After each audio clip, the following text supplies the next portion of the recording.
One of the biggest things that I see holding people back, and this is something that I fall victim to myself, is this fear to start, this fear to put things out into the world.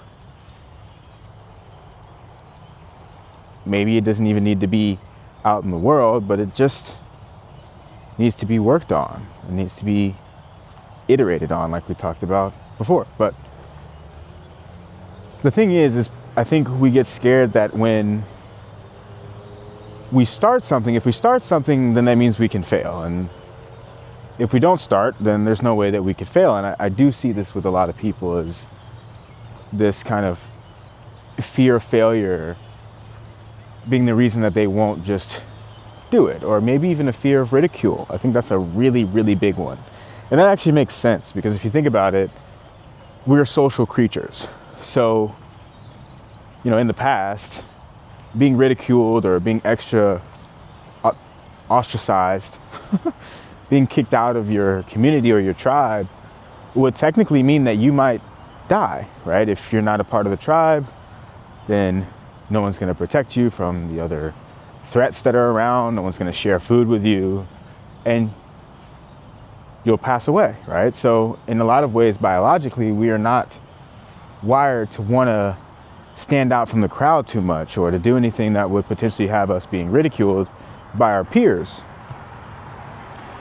But we don't live in those times. And in fact, I wanted to point to some modern science, some psychology around why it actually is imperative that if you're trying to accomplish something with your life, that you really start doing something, and also don't get stuck in the trap of thinking about it all. So there's a psychologist, she's a famous psychologist, and she's a professor at Stanford and also at Columbia, from what I understand. Her name is Barbara Tversky, and her husband was also a famous psychologist as well, Amos Tversky. And she writes and publishes some work that points to the idea that as humans, we actually get our perception of the world through action. The examples that she gives in some of her writing is like a baby. Babies, when they're born, they don't really have good bearings of the world. They kind of just fumble around, and the way that they start to learn how to manage everything is they do stuff. They move around, they crawl, they try to stand up, and then they fall over, and they're like, oh, like, I think I got it. I think I got it now. But that process is actually really important. And it points to this fact that we actually learn, right, by doing. You can't really shortcut your way to being where you want to be in life without actually doing things. And point being this, right?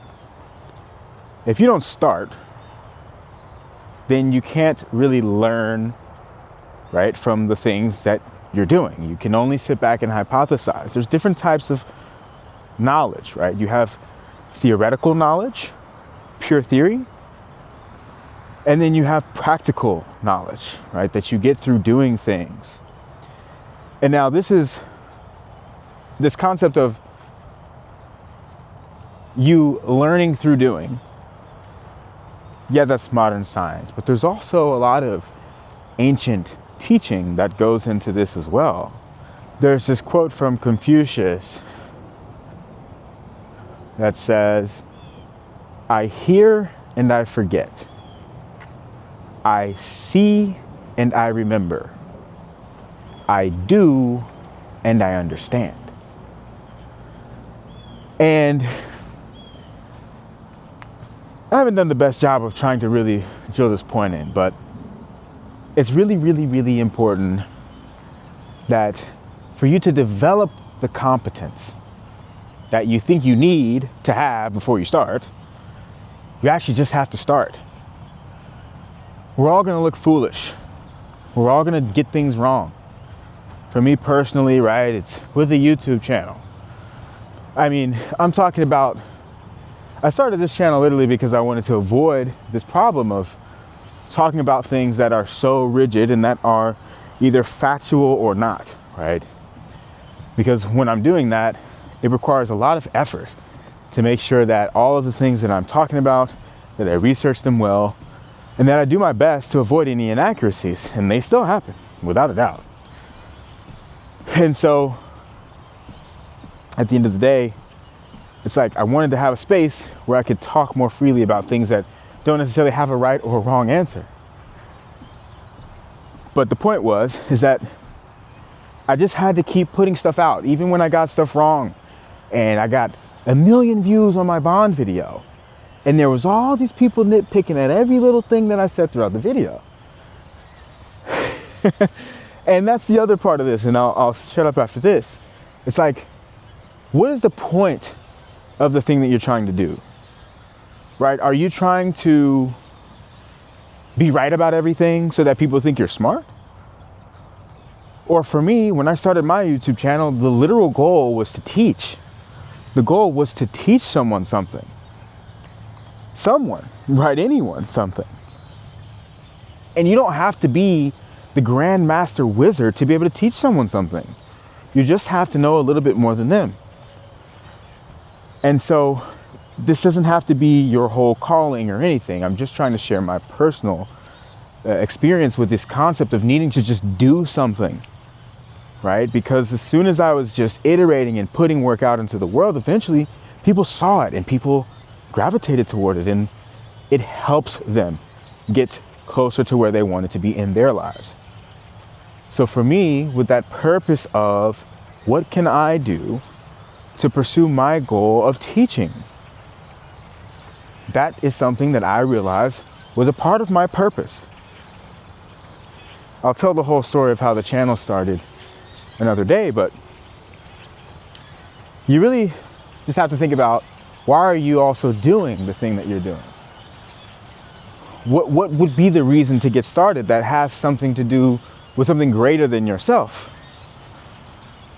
And then from there, it also gets a lot easier to say, well, I should probably just start trying things, and through that, I will develop the competence.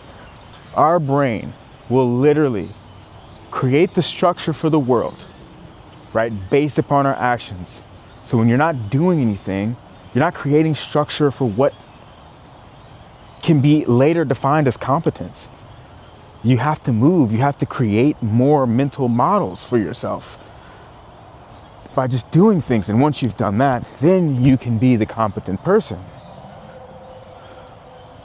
Anyways, I tried my best to explain the psychology of that, but might have to try again. Anyways, if you got anything from this, let me know in the comments down below. Just sharing personal things that have helped me in life, and maybe it may help someone else. I'm not saying I have the answers. But anyways, until next time, peace.